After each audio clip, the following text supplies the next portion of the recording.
গত ৩-৪ দিন যাবত আমাদের এখানে মুষলধারে বৃষ্টি চলতেছে আর বৃষ্টি থামার কোনো নামগন্ধই নেই। আসসালামু আলাইকুম সবাইকে, সবাই কেমন আছেন? আমি আলহামদুলিল্লাহ ভালো আছি।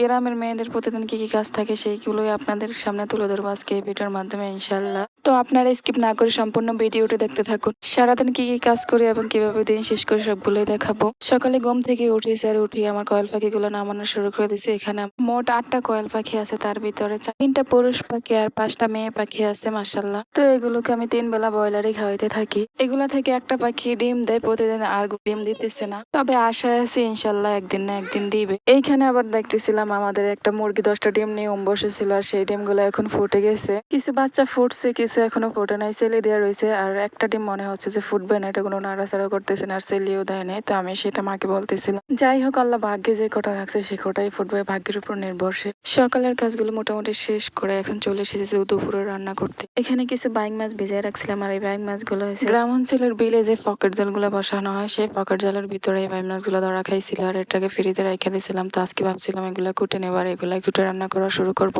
এই মাছগুলো দেখে আদনানো চলে এসেছে, এগুলা কি দেখতে। তো আমি খুব বুঝিয়ে দিলাম যে এগুলো হচ্ছে বাইং মাছ। তো এখানে আমি ছাই নিয়ে বসে গেলাম আর ছাইয়ের ভিতরে দেখুন একটা তার কাটাও পেয়ে গেলাম, যেহেতু এটা কাঠ দিয়ে রান্না করা হয়েছে সেই জন্য।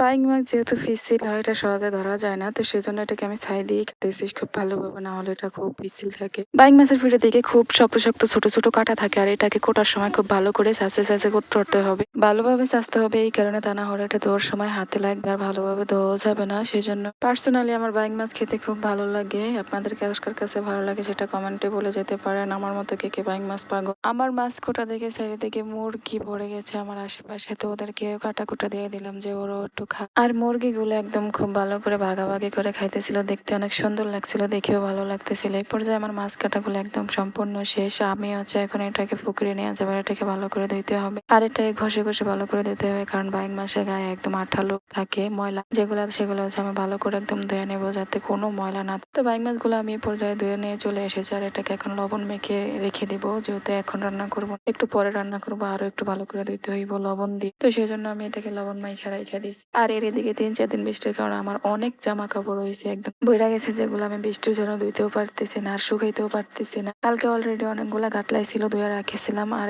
আজকে অনেক ধুইতে হবে। এগুলা ভাবতেছিলাম কোথায় রোদে দেবো যায় না, তারপরও ধুয়ে পয়সা আর বৃষ্টির মধ্যে রোদ দিয়ে দিছি, কিন্তু কোনো সমস্যা নাই। দেখি রোদ উঠে কিনা। রোদের আসে কাপড়গুলো মেলছিলাম কিন্তু রোদ ওঠে নাই, কিন্তু উঠে গেছে বৃষ্টি আর বৃষ্টিতে হয়েছে চারিদিকে একদম ভরা। ওইদিকে আমার বেছাড়া কাপড় চোপড় গুলা ভিজতেছিল। তো এরই মাঝে হয়েছে আমি মাছটাকে একটু রান্না করে নেবো আর এই মাছটাকে হয়েছে কষায় দিয়েছি। কষায় দিয়ে এখানে ছোট ছোট করে কিছু কলা আর কিছু আলু কেটে নিয়েছি, সেগুলাকে আমি এর ভিতরে দিয়ে দিব, সহ খুব সুন্দর করে ভালো করে রান্না করে নিব। এরই মধ্যে কিন্তু আমার রান্না হয়ে গেছে, আমি এখানে খাইতে বসে গেছি। আজকের ভিডিও ছিল এই পর্যন্ত। সবাই ভালো থাকবেন, সুস্থ থাকবেন, আমার জন্য দোয়া করবেন। আল্লাহ হাফেজ।